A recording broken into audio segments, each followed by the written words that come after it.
Hello everybody, this week I have another Pokemon Emerald video for you. This time I wanted to use Crobat. After facing it so many times in Archie and Max's teams, I got kinda curious to see if it was actually any good. Even if it is from a different region, Crobat has to follow the same rules as everybody else, so I can only use it in combat, I can't use items from my bag in battle, I can't raise my evasion in any way, and I can't use cheats or glitches. I think many people like it, but it's very much not at the top of my favorite Pokemon list. It also feels weird that it is a Generation 2 Pokemon. For the longest time, I thought it was introduced in Generation 3. I suppose that was bound to happen with some of them, since Sapphire was my first Pokemon game.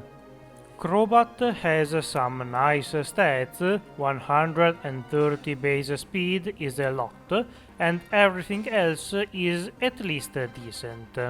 Unfortunately, that's pretty much where the good news ends. The typing is pretty bad, at least for this game, and the move pool is not great either. Starting with only Astonish and Leech Life as damaging moves is suboptimal, especially for a fully evolved Pokemon, because I will have to wait a while to get a decent move. At least the first few fights in the game are not very hard, so even though they take a few turns because of my bad moves, I did not lose in them. The first gym leader is Roxanne, and you can be sure that I will not face her with this moveset, so I leveled a bit until I got at least a bite. In this game it is special, so it will do some damage to her Pokémons. It was not quite enough to deal with her, so I ended up losing once. But after a little while I got a bit more luck, allowing me to pass through her at a relatively low level. I think it's worth mentioning that for some reason she decided to throw out her ace Pokemon, not for last. I'm not sure if that has ever happened in any other run. It does not really matter, I had to fight Nosepass sooner or later, it's just a bit odd. After a good number of flinches and rocks to the face, I was finally able to defeat Roxanne and earn the first badge of the game.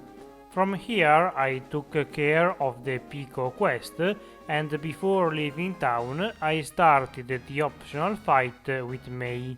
She was a lot less dangerous, with only 2 Pokémons with no super effective moves. I was pretty confident. It required a lot more attacks than I initially thought. Torkoal surprised me by how tanky it was, requiring something like 5 bites to take down. Mudkip was a little easier, but overall I had nothing to worry about. After defeating some more trainers, I learned Wing Attack, so I had no reason to skip Brawly. He only has fighting damaging moves, and we quadruple resist them, so even after multiple boosts, his damage will not be very high. Meanwhile, I can sort of sweep through his team with a stab super effective move, so yeah, this gym was on the easier side of things. With 2 badges in our pocket, we can now reach Slateport, where another fight with the Team Aqua Grunts awaits us. As you might expect, they are not a big challenge. Wing Attack is neutral against their Pokémons, so I can spam that. It might not be much, but it's enough to defeat them easily. Sure, I take some damage back from rough skin, but we are not a Sejinja, so that does not worry me at all. After defeating them, we have to sit through a long conversation with Archie. Every time that man opens his mouth, he goes on and on and on. At least May is back to break the monotony. Her team is not too bad, but we still have our trusty stab wing attack to deal pretty good damage to Pokémon that don't resist it, so she does not end up being a big issue. Instead, Watson turned out to be a huge wall this run. I suppose he was tired of the abuse and mockery from the last couple of runs and wanted to teach me a lesson. I have lost a good number of times against him for multiple different reasons. At some point I was doing pretty well, was almost full HP with only his ace left, and the game decided to crash on me, so that was straight up unfair. At some point it became clear that I would not be able to defeat him at this level, so I started taking the loss.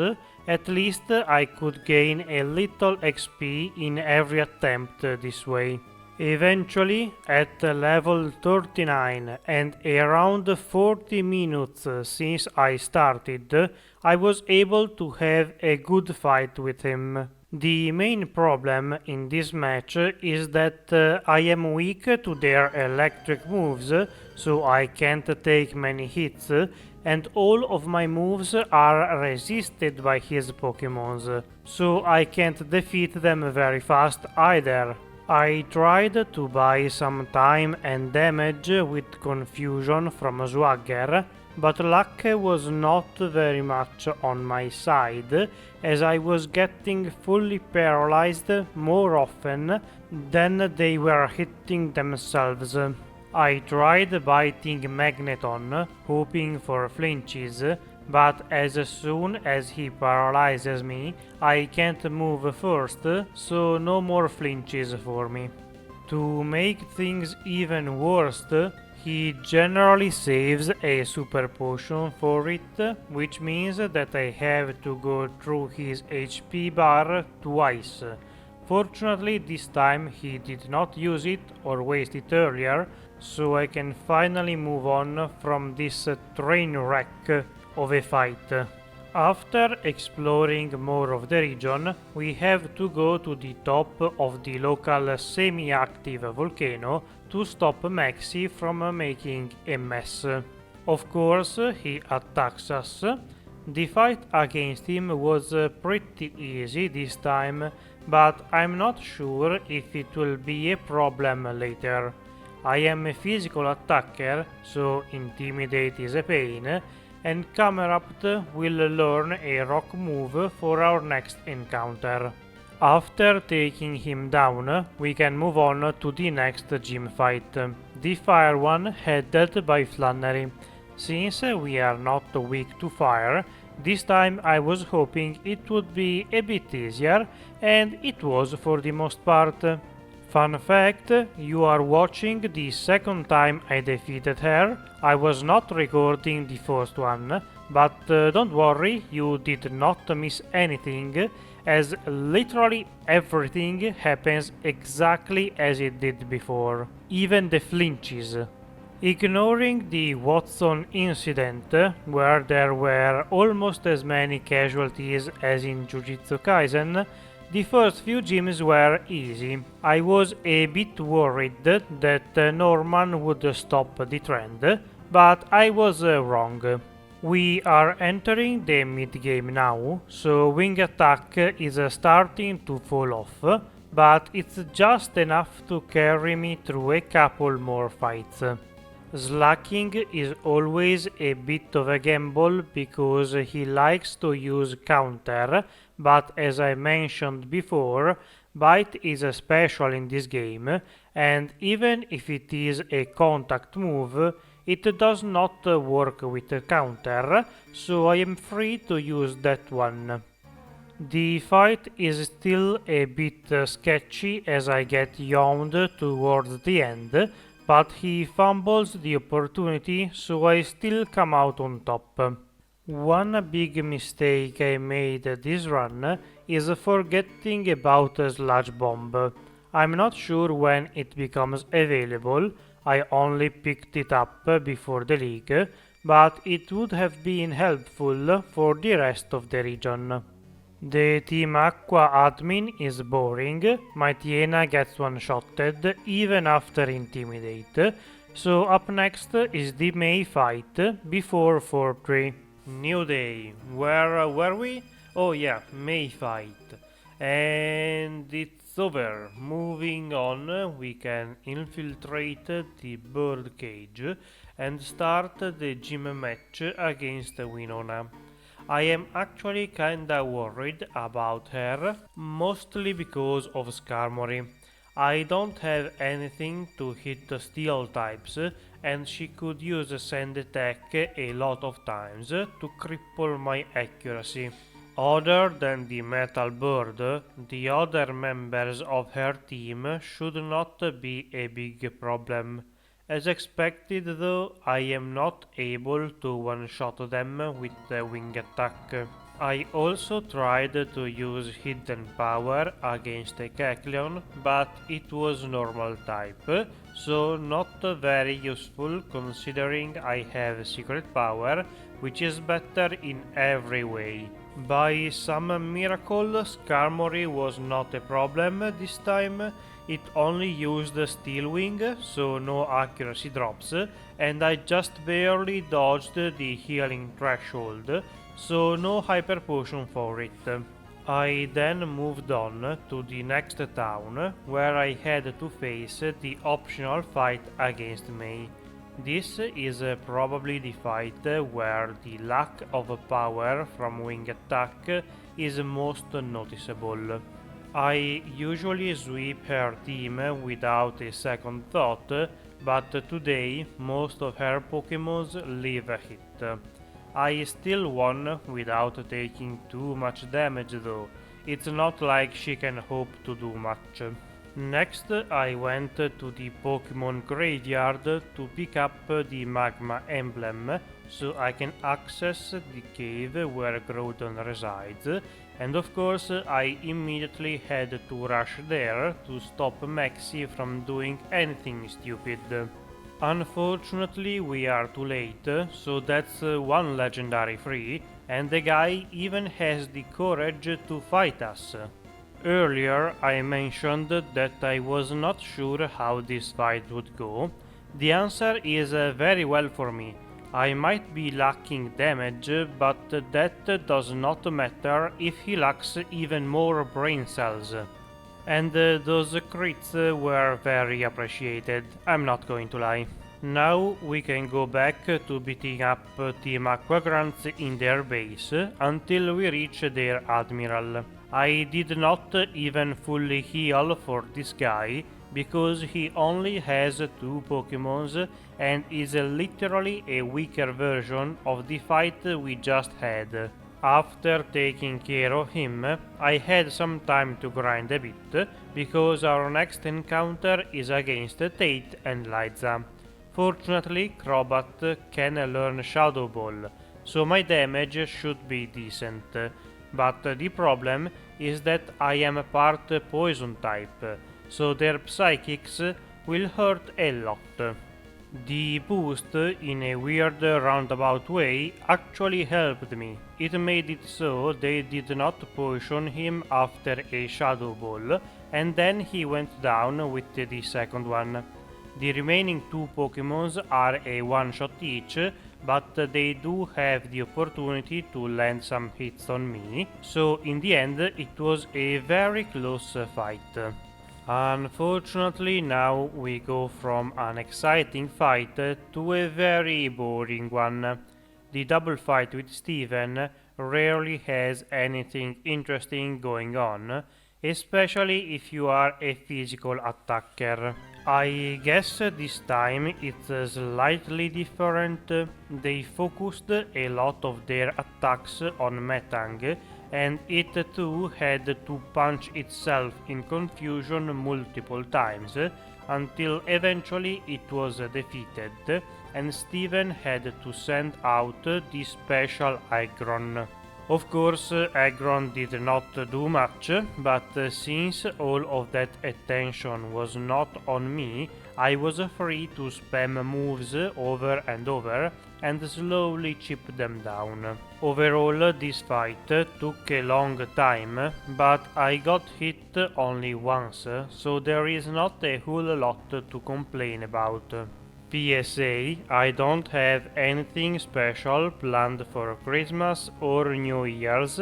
This year I have a vacation on the first week of January, so I'll take that opportunity to either fix the layout more or start working on footage that has been sitting there for a year. After eventually defeating the Team Magma guys, we can use the Dive HM to reach the seafloor cave, where we have the first battle with Archie. His team is very similar to the ones we just faced, so I am not very worried. I guess it could go badly if I get confused and hit myself a lot, but that did not happen, so once again, a few turns of clicking return later, I am through this fight too. Return does more damage than wing attack, even after stab, so this should have been my clue that I was missing something, but it's not like it never happened before that non-stab return was a Pokemon's best move. Anyway, I now have to go wake up Rayquaza, interestingly enough, without having to use an orb for him, and then it takes care of the two legendaries.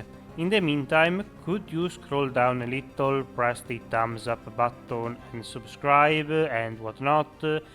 I would do the 90% of my audience is not subscribed bit, but I am too small and YouTube Studio does not show me those numbers, so let's fix that. Next is Juan. His team is full of water types and some of them have ice moves, so he could be dangerous, but at this point I am very overleveled, so I should be able to take a few hits from them. Most of them also don't go down in a single hit, since my attack is good but nothing special, and I also don't have a stab on return. Overall, the fight was quite easy, even though it took a good number of turns. I probably could have sped it up a little by wearing the silk scarf to boost normal damage, but preferred to use a citrus berry in case anything went wrong.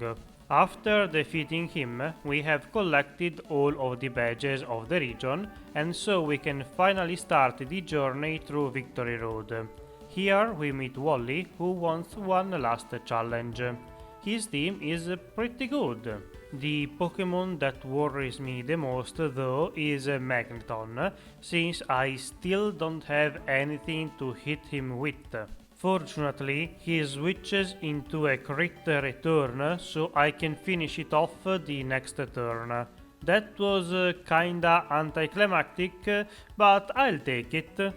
From here, defeating the rest of the team is only a matter of time. There are no Pokemons that can do good damage except for Gardevoir, but I have Shadow Ball for it.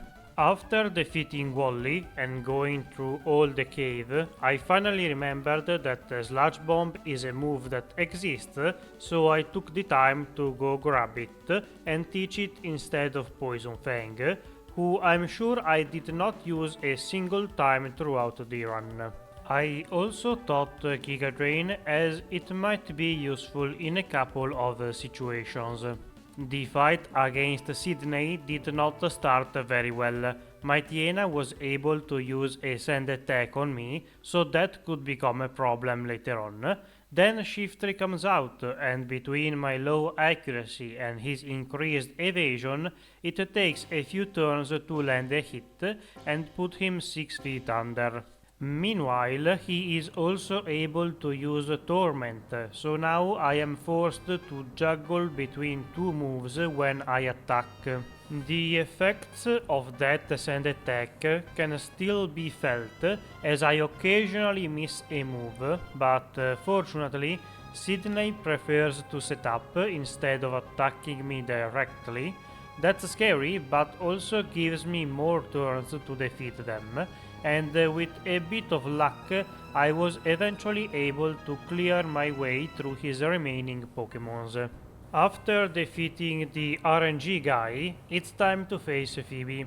I was much less worried about her. I still have Shadow Ball on me, and I am pretty confident that it will be enough for her. As usual, her lead stalls a bit with the Protect until I land a hit, and that's enough to remove the Curse threat. From here, I can keep spamming the move against all of her ghost types. I only switched to Sludge Bomb for Sableye, since it is only neutral to Ghost, so might as well have more base power. Next is the Ice type user Glacia. She should be the scariest one since her type is super effective on me, but in reality she might be the easier. Yeah, sure, if she hits me it will hurt, but I am much faster than her Pokémons, and Sludge Bomb will do a good amount of damage. I was very surprised to see that even her two Glalis were not able to leave a hit and went down fast. That was very good because it means that I reached her ace with full HP, and unless she got a freeze I would be able to defeat her. This time she did not get the Hex, so that is another member of the Elite Four down. Drake is the last member of the Elite Four and generally the hardest. Today is no exception. I am a physical attacker, so Intimidate it's going to suck. Fortunately, he is not very smart and often sends out Salamence last, so I might be able to sneak my way through. Unfortunately, I must have rolled a net 1 because Salamence comes out second. It makes sense because he has a Rock Slide, who is super effective, so his AI chooses him, but this is not going to be good for me. Now the rest of his Dragon types will be able to leave more hits, although judging from the damage on Altaria, it might have not made as much difference as I thought. As I was fighting him, I remembered of an item that could help me a lot. I'll have to use it in the next video. If it works like I think it does, and it should, I feel very dumb for not using it in over 50 videos. At long last we are at the champion, and I could have gotten away with it if it wasn't for that meddling Tentacruel and its Ice Beam freeze. I could not throw out in 6 turns, so that's another loss added to the tally. Wallace team is very dangerous. As you saw, there are a couple of ice moves, and even the guys without them can be a pain. I tried to spam Sludge Bomb as much as possible, since it is my best move by far. Unfortunately, it was not quite able to one-shot them reliably, so I took a few hits here and there. With the help of the Citrus Berry, I was able to outlast them until Whiscash came out. He is quadruple weak to grass, so I kept Giga Drain just for this occasion, defeating him in one shot and recovered a lot of HP. With this, I was able to go into the last Pokémon a bit more confident. Gyarados is annoying with Intimidate and setups a few turns. I was starting to worry that a Hyper Beam would take me out, but when it eventually used it, it did not do that much damage, so with a couple more moves I was able to defeat it. Well, it was not super easy, but we made it to the end.